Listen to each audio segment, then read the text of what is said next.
돈, 그것이 알고 싶다. 첫 번째 강의, 돈, 그 영적 속성입니다. 우리 성경 말씀 같이 보도록 하겠습니다. 누가복음 18장 18절부터 27절까지 말씀이에요. 같이 읽어봅니다.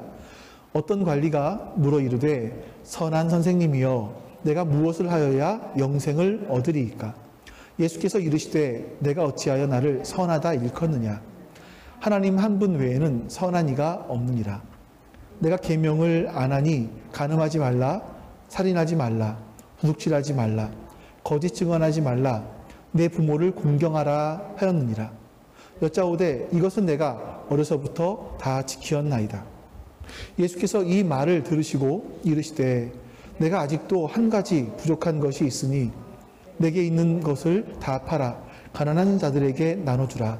그리하면 하늘에서 내게 보화가 있으리라. 그리고 와서 나를 따르라 하시니 그 사람이 큰 부자이므로 이르시되 심히 근심하더라. 예수께서 그를 보시고 이르시되 재물이 있는 자는 하나님 나라에 들어가기가 얼마나 어려운지 낙타가 바늘귀로 들어가는 것이 부자가 하나님의 나라에 들어가는 것보다 쉬우니라 하시니 듣는 자들이 이르되 그런즉 누가 구원을 얻을 수 있나이까? 이르시되 무릇 사람이 할 수 없는 것을 하나님은 하실 수 있느니라. 아멘. 우리가 그 돈에 대해서 말씀을 나누는데요. 그 돈에 대한 걸 생각하면 여러분도 그러신지 모르겠는데 저 같은 경우는 약간 상대적 박탈감, 누가 그런 말 많이 쓰더라고요. 이런 걸 느끼는 것 같기도 합니다. 왜냐하면요, 신문이나 이런 TV 같은 데 보면 좀 어렸을 때만 해도, 젊었을 때만 해도 뉴스에 사건이 터지면 억대 그랬잖아요. 뭐 큰 기업이 무너지면 뭐 몇백억, 몇천억대 이랬는데 지금은 억 단위가 아니라 조 단위로 나가더라고요. 상상해 보지도 못했던 돈, 조 단위. 어떤 사람의 재산은 몇 조더라. 이런 걸 보면서 이건 뭐 요즘에 사람들은 상상해 보지도 못했던 돈을 만지네 하는 그런 약간 맥이 빠지는 느낌? 이런 걸 들기도 하고요. 뿐만 아니라 지금은 굉장히 돈을 쉽게 버는 사람들이 많은 것 같아요. 어떤 사람들은 허름한 아파트 하나 샀는데, 아니 빌라 하나 샀는데 재개발됐다. 몇 배, 몇십 배가 뛰어올라서 뭐 갑자기 많은 이익을 남겼다. 어떤 사람들은 주식에 투자했는데, 뭐 어떤 사람 비트코인에 투자했는데 뭐 떡상이라고 하던가요? 떡상에서 갑자기 막 값이 올라서 신흥 귀족이라고 불리우는 사람들이 생기기도 합니다. 어느 날 갑자기 포르쉐를 타고 나타났어요, 사람들이. 어떤 남자가. 이런 사람들이 나타나기 시작하죠. 어떤 사람들은요, 직장에서 일평생 뼈 빠지게 일을 해서 뭐 간부급까지 올랐어요.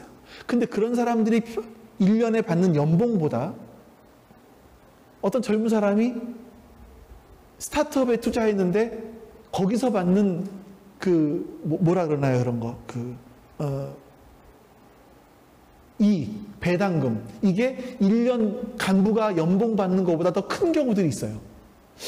그런 걸 보면서 난 도대체 뭐하고 살아왔나? 하는 생각이 들기도 합니다. 그래서 요즘에는요, 옛날에는 좋은 신랑감은 어떤 사람들입니까? 사자 들어가야 되잖아요. 의사, 변호사, 이러면 좋은 거 아닙니까? 근데 지금은 그렇지 않아요. 변호사가 인기가 별로 없어요. 요즘엔 누구냐면 펀드 매니저, 회계사, 그러니까 돈을 만지는 사람들이, 금융계에서 일하는 사람들이 훨씬 더 인기가 많은 신랑감이 되었다라고 하죠. 그만큼 우리 사회가 돈에 대한 굉장히 좀 돈을 중심으로 하는 그런 사회가 된 것 같다 하는 생각이 듭니다. 다음 주에 말씀드릴 부분이긴 한데, 한 설문기관에서 조사를 했는데 10대 미국 아이들과 10대 우리나라 아이들이 가치를 가장 중요하게 생각하는 것. 뭐가 행복하게 너를 만들어줄 것 같니? 라고 했을 때 1위는 공통적으로 건강이었었어요. 두 번째는 뭔지 아세요? 미국은 우정, 친구. 우리나라는 돈. 그러니까 우리나라가 지금 뭔가 뭔가 좀 굉장히 잘못 가고 있는 것은 아닌가 하는 생각이 들어요. 왜 아이들이 돈할까? 그건 뭐 부모의 영향이 굉장히 크지 않을까 싶습니다. 그러니까 우리에게 돈이라는 건 굉장한 파워, 굉장한 위력을 가지고 있는 것 틀림없습니다. 그러니까 지금 시대는요, 돈만 있으면 못하는 일이 거의 없어 보여요. 너무 뻔한 이야기이긴 하지만 돈이 있어야 의식주를 해결할 수 있죠. 그렇죠? 돈이 있어야 교육도 받습니다. 돈이 없으면 교육도 못 받아요.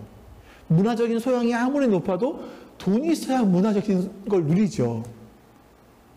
영화 한 편을 보려고 해도 요즘에 영화가 얼마인가요? 예. 또 영화관에 들어가면 그냥 영화만 보나요?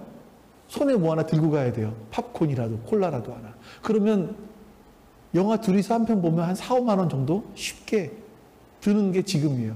그게 아까워서 넷플릭스 보겠다? 저희 TV로는 넷플릭스 못 보더라고요. 뭐 다른 걸 뭐 설치를 해야 된다고 하는데 할 마음도 없지만. 그러니까 돈이 없으면 지금은 할 수 있는 것도 별로 없는 그런 세상이 된 것 같아요. 나는 레저를 즐기고 싶어요. 레저를 즐기려도 돈이 있어야죠. 난 여행을 굉장히 좋아해요. 여행을 가고 싶어요. 근데 여행을 가려도 하루 숙박비만 해도 기본 뭐 2, 30만 원 이상씩 넘어가니까 또 거기다가 호캉스라고 한번 생각해 보세요. 이거는 뭐 감당을 못합니다. 돈은요, 우리에게 모든 걸 해줄 수 있는 전능한 힘이 있는 것 같은 생각이 들어요. 반대로 돈이 없어서 어려움 당하는 사람들이 많죠. 예전에 어떤 좀 나쁜 사람들이 그랬죠. 유전무죄, 무전유죄. 돈이 있으면 죄도 죄가 아니게 되고요. 돈이 없으면 죄를 안 지었는데도 죄가 되죠. 얼마나 억울하겠습니까? 돈이 없어 교육받지 못하는 거, 돈이 없어, 이게 보니까요, 얼마 전에 신문에 기사를 하나 보니까 이가 안 좋은 사람들 있잖아요. 그러니까 소득 수준이 낮으면 이가 안 좋대요. 야, 나는 도대체 얼마나 소득 수준이 안 좋은 건가 하는 생각이 들 정도로 이가 너무 안 좋죠, 저는요. 아이들이 그렇대요. 문화적 박탈감, 이런 거는 좀 말을 할 것도 없고요. 돈이라는 게 사람들에게 이렇게 행과 불행을 주는 것 같아요. 진짜.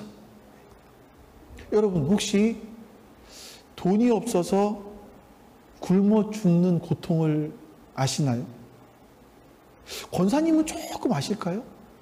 옛날에 일제강점기나 6.25를 겪고 지나서 오면 좀 알 수 있지 않을까? 그 돈이 없어 밥을 먹지 못해서 무언가를 훔쳐야 되는 이 장발장적 심정. 우리는 지금은 잘 모르죠. 다이어트를 하려고 굶어 본 적은 있어도 돈이 없어 밥을 못 먹어본다? 이거는 현재 우리는 별로 상상해 볼 수 없는 그런 문제인 것 같아요. 근데 여러분, 이런 시대를 살고 있는 우리들인데 이 지구 한쪽에는요, 10명 중에 1명이 영양실조래요. 10명 중에 1명. 그러니까 현재 지구의 인구가 제 기억에 아직도 저는 그 지구 인구 그러면 50몇 억 이렇게 생각했거든요. 그게 제가 아마 중고등학교 때 배웠을까? 근데 지금 80억 가까이 돼, 79억 몇천이래요. 그러니까 80억 가까이 되는데 이 80억 인구 중에서 10%, 8억 정도의 인구가 먹지 못해 영양실조에 걸린대요. 그 중에 대부분을 차지하는 것이 여성과 아이들이고요. 한 보고서에 보니까 2021년 8월 달에 통계 나온 것이 뭐냐면 코로나로 죽어가는, 그 당시 코로나가 굉장히 심각했잖아요. 그걸로 죽어가는 사람들이 1분의 7명이었어요. 근데 그 시대에 기아로 죽어가는, 먹지 못해 죽어가는 사람이 1분의 11명이었습니다. 그럼 여러분, 하루에 도대체 몇 명이 죽어가는지 아세요? 먹지 못해서? 1시간이면 660명이고요. 하루면 15,000 몇백 명? 15,840명 돼요. 하루에 대략 먹지 못해 죽어가는 사람들이 15,000명이 된다. 16,000명 가까이. 더 놀라운 게 뭔지 아세요?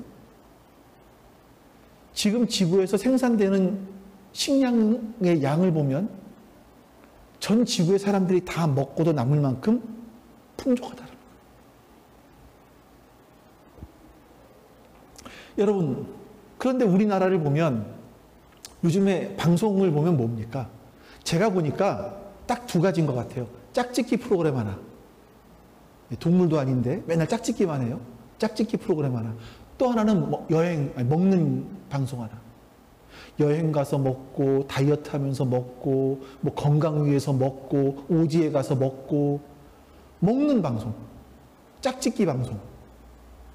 사람들의 아주 동물적인 감각들을 좀 이렇게 막 살리는 그런 방송들인 것 같아요.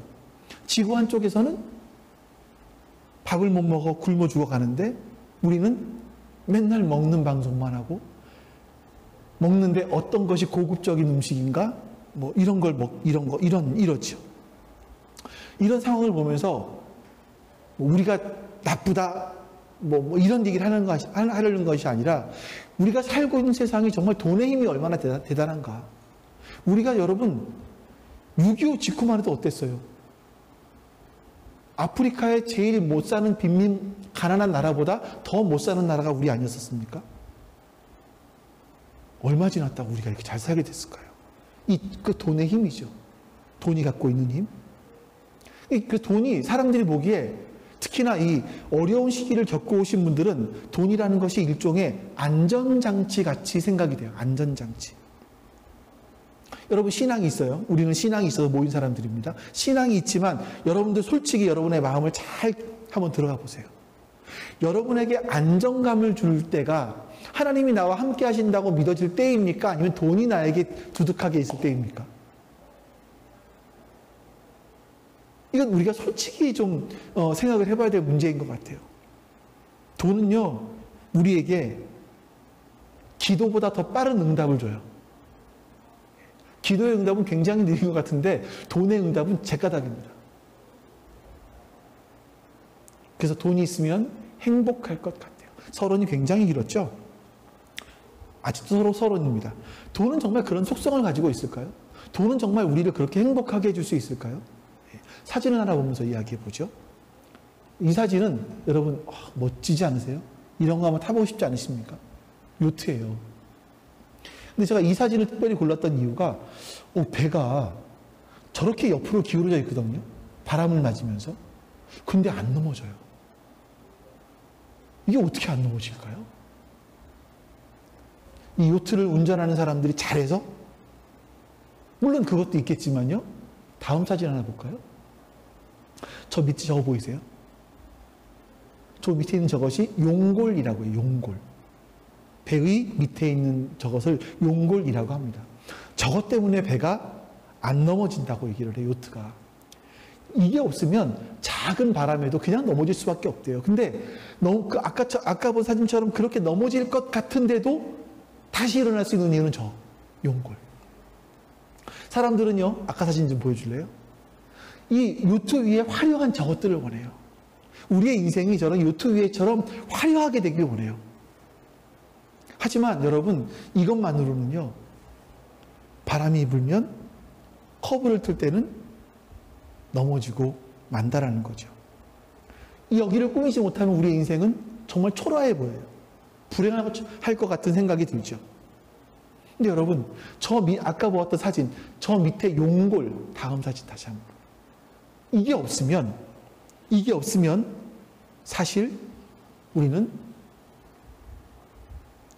작은 바람에도 무너질 수밖에 없다라는 겁니다.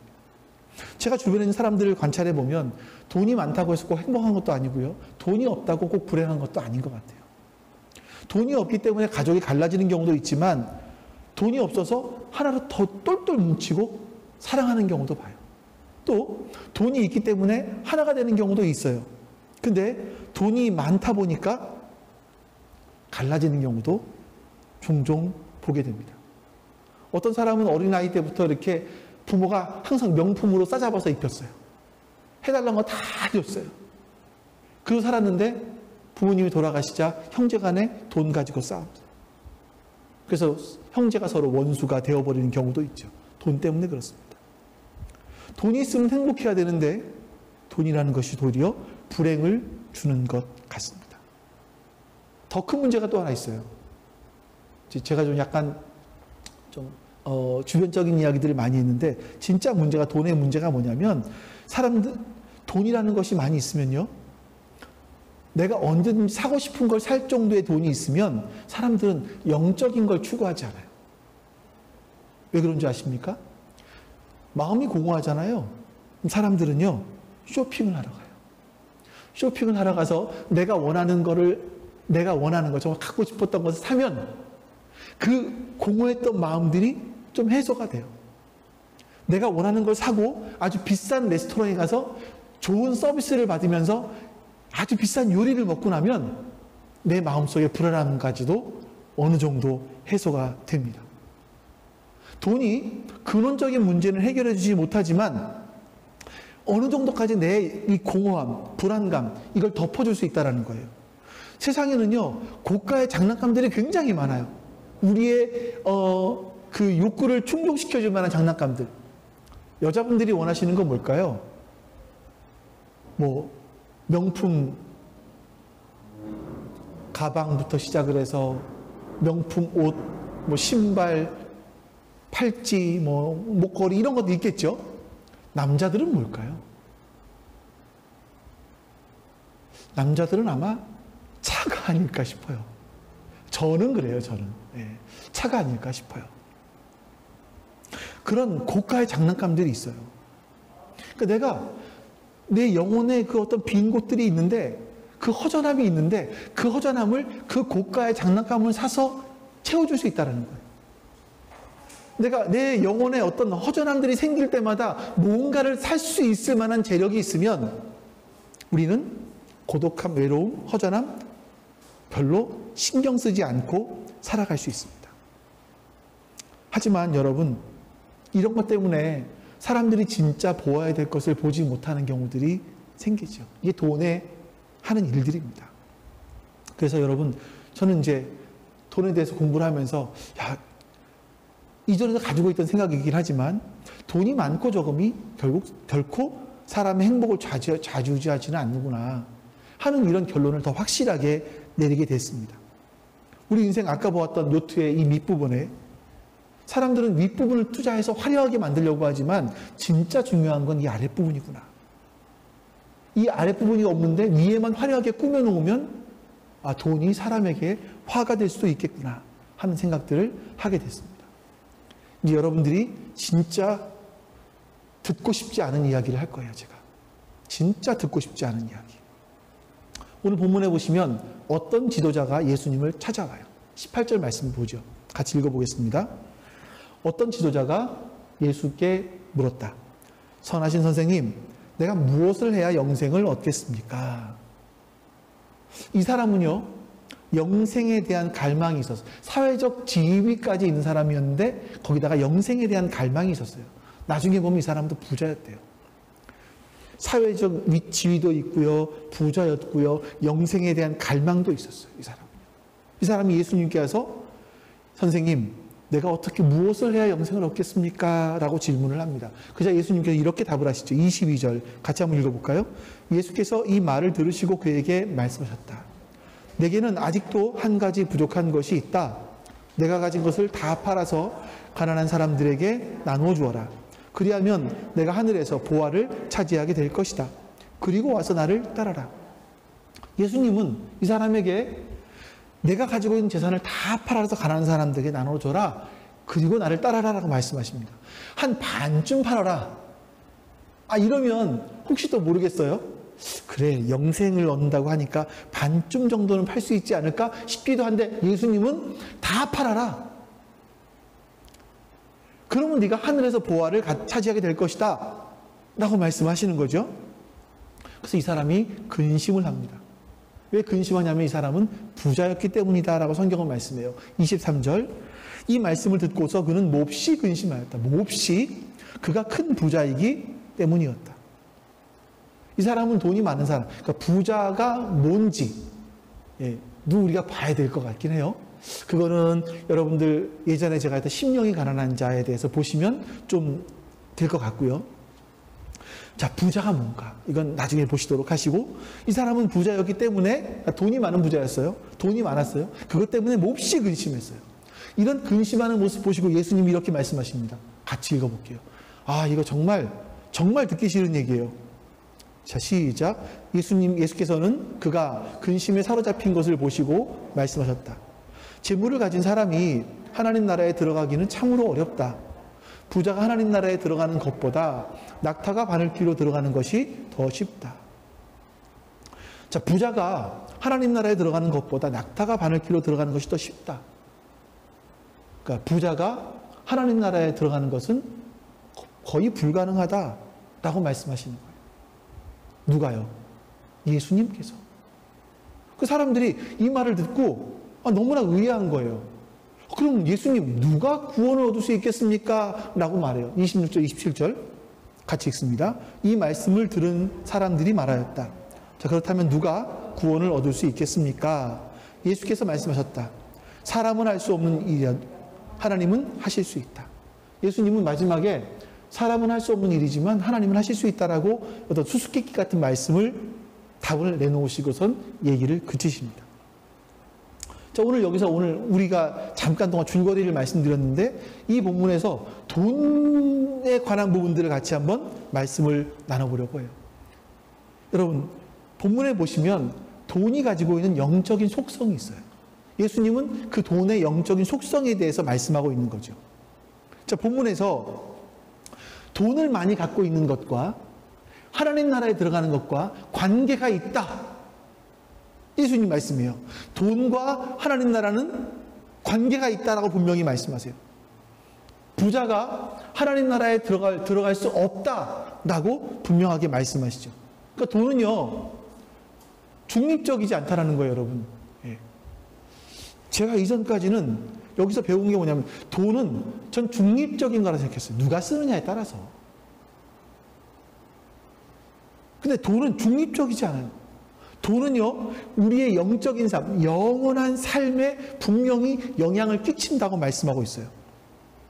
예수님께서 이 사람에게 돈을 포기해라 라고 말씀하시니까 이 사람은 부자였기 때문에 근심합니다. 이 사람에게 돈은 굉장히 중요한 부분이었어요.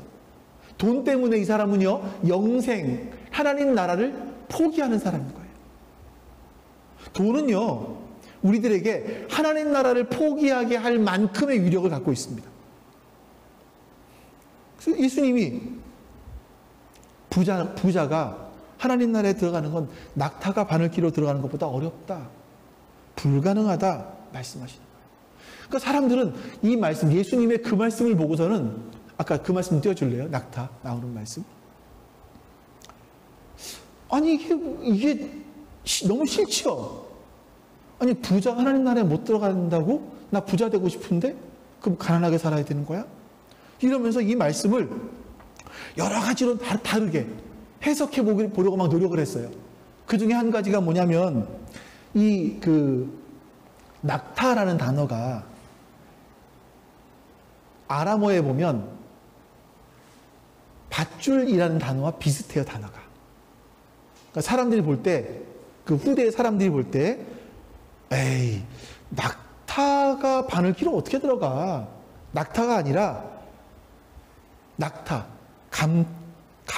가물라가 아니라 밧줄, 감타겠지. 예수님은 그걸 말씀하신 거겠지. 밧줄이 들어가는 걸 말씀하시는 거겠지. 그만큼 힘들다고 하신 거겠지. 이렇게 생각을 한 거예요. 그러니까 이렇게 보면요, 낙타가 바늘귀로 들어가는 건 처음부터 불가능한 일이지만, 밧줄이 바늘귀로 들어가면 밧줄은 뭐 어때? 꼬는 거잖아요. 그러니까 실을 잘 어떻게 힘들지만 꼬면 바늘귀는 들어갈 수 있지 않겠냐. 어렵긴 하지만 불가능한 일은 아니다. 이렇게 해석을 하는 거예요. 또 한 가지 해석이 있어요. 또 한 가지 해석은 뭐냐면, 예루살렘 성에는 여러 가지 성문들이 있었는데, 여러분 여기 동소문이라는 곳을 아세요? 동대문이라는 곳은 동쪽에 있는 큰 대문이었고, 동소문은 그 대문이 닫히면 사람들이 다니는 작은 소문이었습니다. 그런 것처럼 예루살렘에도요, 큰 문이 있었고 작은 문들이 있었는데 그 중에 하나가 바늘귀라는 문이 있었다고 얘기하는 거예요.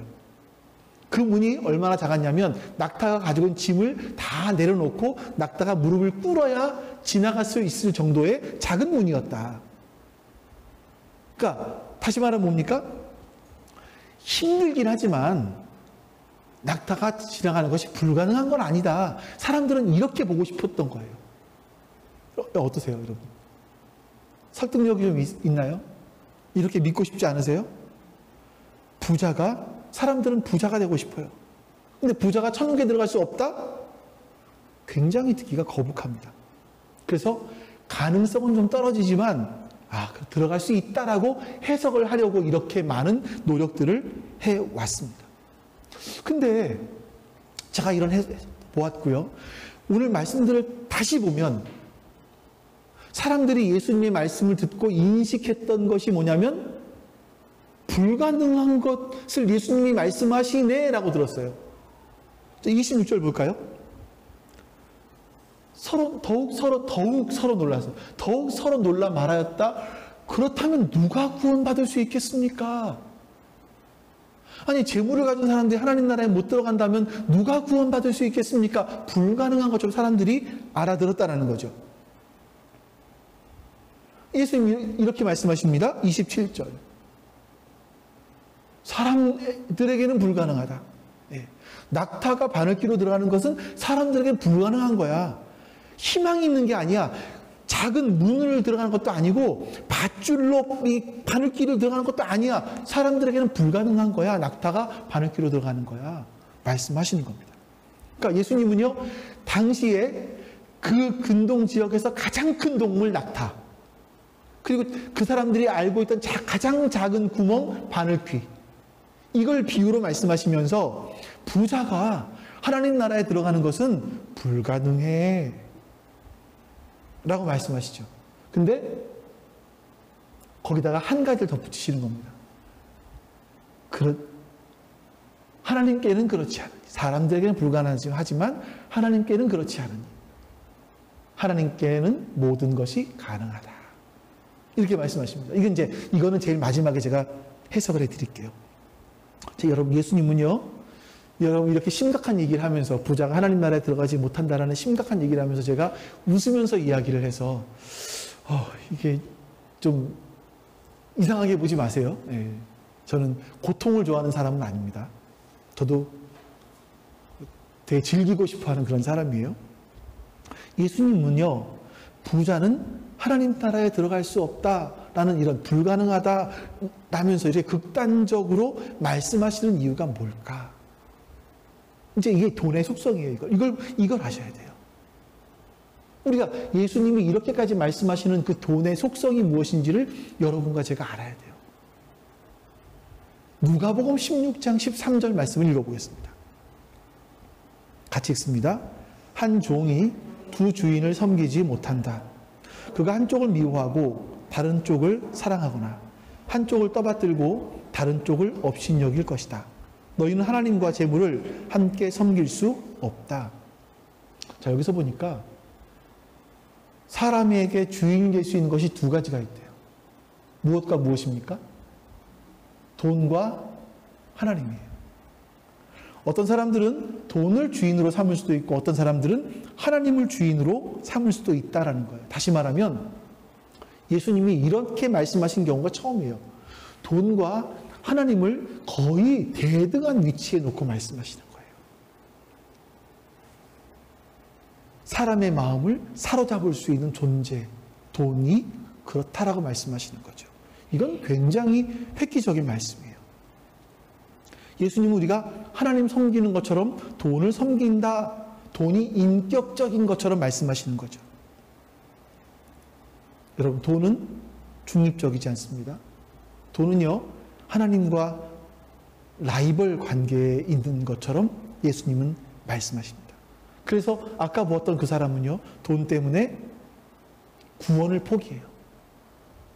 돈은 그 정도의 위력을 갖고 있어요. 이 말씀이 여러분, 지금 이 시대에 이 땅에서 복받기를 원하는, 그래서 부자가 되기를 원하는 그런 우리들의 마음에 얼마나 불편합니까? 정말 불편한 말씀이죠. 고통스럽습니다. 저도 이 말씀 준비하면서 쾌재를 불렀던 것이 아니라, 야, 이 돈이 이래.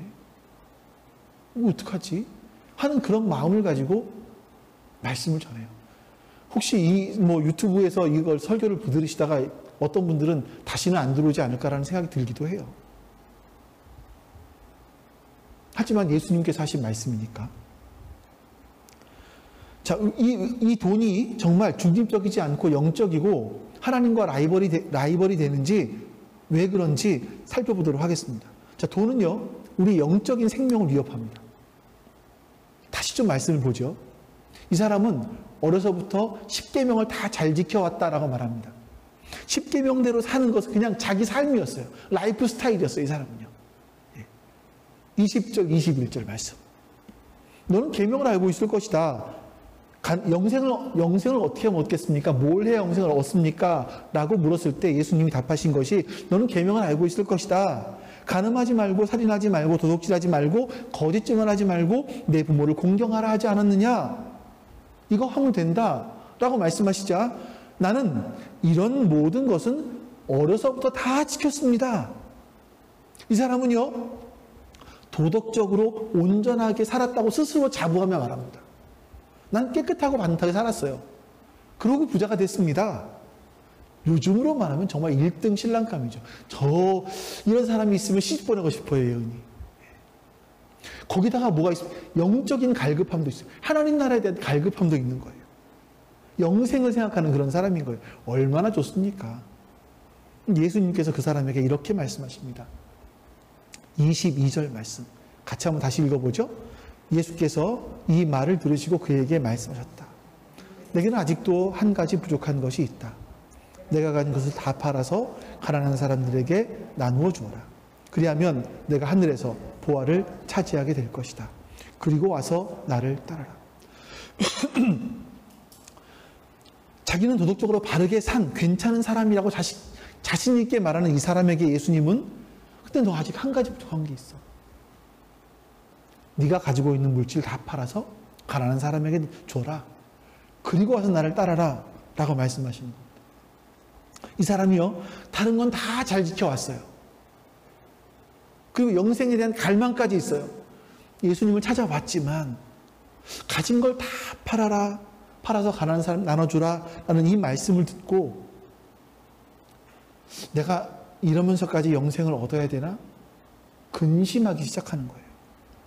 다시 말하면 이 부자에게 돈은요, 자신이 갈망하던 영생을 포기하게 할 정도까지 힘이 있다는 겁니다. 여러분, 성경은요, 예수 잘 믿어서 이 땅에서 복받고 이 땅에서 잘 사는 걸 말하진 않아요. 기독교의 가장 중심이 뭐냐면 우리가 하나님을 전적으로 의존하는 겁니다. 이게 기독교의 신앙의 가장 중심, 핵심이죠. 물론 하나님을 의존한다고 해서 여러분 우리가 무능력하게 사는 걸 말하는 건 아니에요. 꼭 기억하십시오, 여러분. 어떤 경우에 우리나라 사람들의 속성인지는 모르겠지만 우리나라 사람들은요, 뭐 아니면 도로 생각을 해요. 그래서 하나님만 전적으로 의지해 그러면 뭐 아무것도 안 하고 기도만 하면 돼? 꼭 이렇게 말씀하시는 분들이 있더라고요. 저한테도 몇 번 들었어요. 저도 몇 번 들었어요. 아니요. 그게 아니에요. 하나님을 전적으로 의지한다는 건, 의존하고 산다는 것은요, 우리가 열심을 다해 최선을 다해 살아가는 걸 말합니다. 하지만 거기에 따른 결과는 나에게 있지 않다라는 걸 인정하는 거예요. 내가 열심을 다해 최선을 다해 살았지만 어떤 경우에는 그것보다 훨씬 더 많은 결과들이 오기도 하고요. 어떤 경우는 그것보다 못한 결과들이 오기도 해요. 근데 이 결과로 나를 증명하는 것은 아니라는 거예요. 이 결과는 누가 주시는 거예요? 하나님이 주신다라는 걸 인정하는 거죠. 이게 하나님을 의지하며 사는 겁니다. 근데 사람들은요, 이 결과를, 현재를 보면서 돈이 많으면 그 돈이 나의 미래를 보장해 줄 거라고 생각을 합니다. 하나님을 의존하는 것이 아니라 사람들은 통장의 잔고를 의지해요. 자기 자신의 능력을 의지하는 거죠.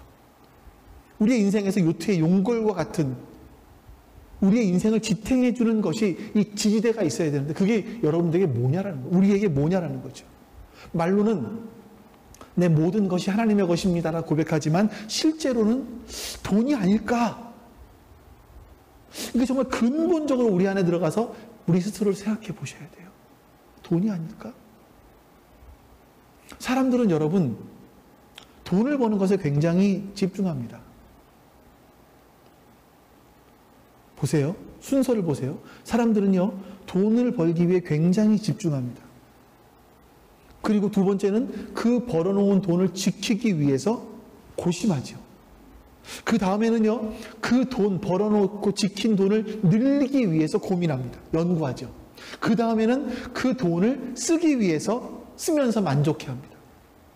그러니까 사람들이 돈을 생각하면 생각할수록 하나님이 계실 자리가 없는 거예요.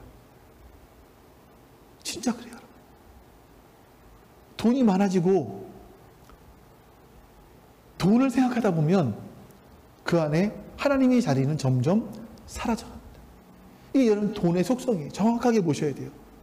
돈은요, 하나님과 라이벌되는, 라이벌이라고 예수님 말할 정도의 존재라는 걸 여러분 잊으시면 안 됩니다.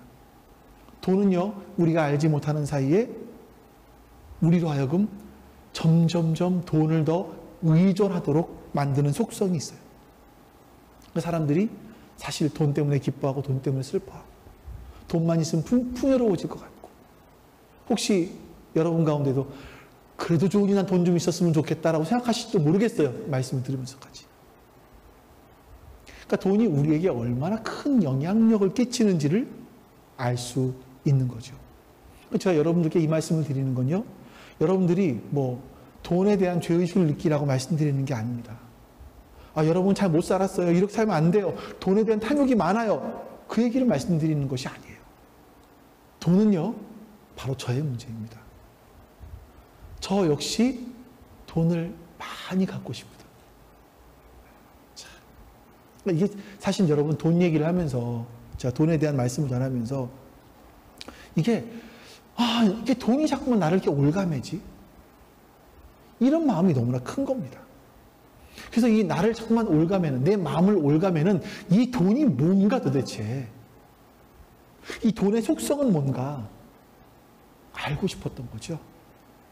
그래서 제가 공부를 했고, 이 공부하게 된 것을 가지고 여러분들에게 성경을 근거해서 말씀을 전해드리면서 여러분들 또한 돈에 대해서 그렇게 자유롭지는 않죠. 그렇죠? 저도 마찬가지지만 젊은 시절, 어린 시절 가난하게 살았고요. 그러니까 돈이 없어서 겪었던 불편함, 어떤 무시감, 이런 것들 우린 다 겪어봤거든요. 그래서 돈에 대해서 어쩌면 더 매이는 것이 아닌가 하는 생각들이 들기도 해요. 더 많이 갖고 싶은 것이 우리 안에 있지 않을까. 근데 이것 때문에 돈에 매이기 시작하면 그 돈이 우리의 영혼까지도 잠식해 온다 라는 겁니다. 때로는 어떤 사람들에게는 내 영생을 포기시킬 정도의 힘을 가지고 있기도 하다라는 거죠. 여러분, 그러면 이 돈을 어떻게 할까요?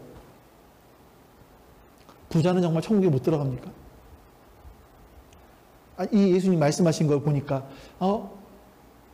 하나님은 가능하다라고 말씀하세요. 그러면 이 하나님께는 모든 것이 가능하다라고 말씀하시는 걸 보니까 원래는 부자는 못 들어가는데 하나님은 어떤 사람들에게는 뭐 11조 잘하고 뭐 이렇게 교회에서 봉사 열심히 하고 이런 사람들에게는 특별하게 몇몇 사람들만 찜해서 너는 통과 이렇게 해주신다라는 건가?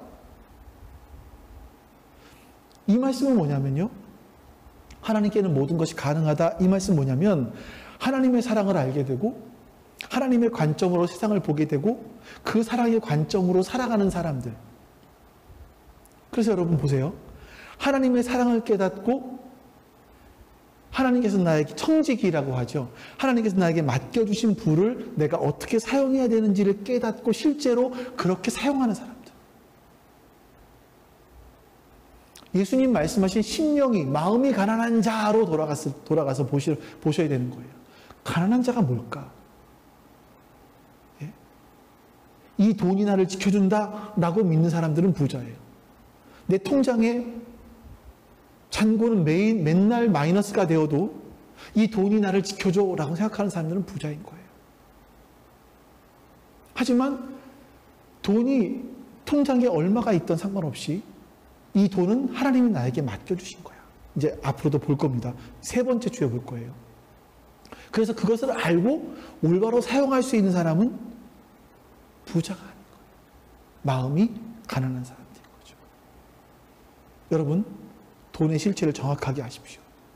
돈이 가지고 있는 신적인 위력, 이 영향력이 얼마나 큰지 우리의 영혼까지도 잠식해 올 수 있는 이 능력을 아십시오. 그래서 여러분들과 제가 내가 쌓아놓은 부로 인해서 하나님께 복을 받은 사람이라고 자랑하는 사람들이 아니라 복의 통로가 되는 사람, 내가 복의 통로가 되었음을 자랑하는 사람, 그런 사람들이 될 수 있기를 간절히 소망합니다. 하나님, 예수님을 알았던 초대교회 성도들은 자신들이 믿음 때문에 환난과 고난과 가난과 여러 가지 수고로움을 겪었지만 그들은 그들의 믿음을 굳건하게 지켜왔습니다. 주를 섬기는 일에 자신을 들이며 살았습니다. 바로 성도는 그런 사람이라고 말합니다. 세상에서 세상에서는 무명하지만 하나님께는 유명한 사람이고, 우리가 살아가며 죽음의 위기를 만날 수도 있지만 그 안에는 참된 생명을 가지고 있는 사람이고, 세상적으로는 근심할 수 있지만 하나님 안에서는 기뻐하는 사람이고, 세상에서는 가난하지만 오히려 우리들은 하나님 안에서 모든 사람들을 부욕해 하는 사람이고, 하나님 안에서 우리는 모든 것을 가진 사람이 바로 성도라고 이야기합니다. 바로 우리가 그런 사람임을 잊지 않게 해주시옵소서.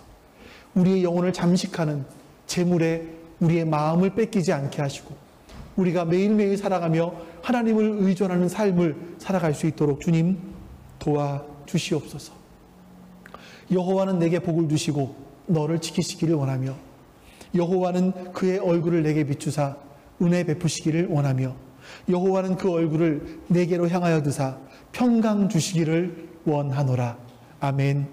이제는 우리 주 예수 그리스도의 은혜와 아버지 하나님의 그 크신 사랑하심과 성령님의 내주하심, 그리고 교통케 하심이 지금 주 앞에 모여 예배한 모든 하나님 백성들 머리 위에 지금부터 영원토록 함께 하시기를 간절히 축원하옵나이다. 아멘.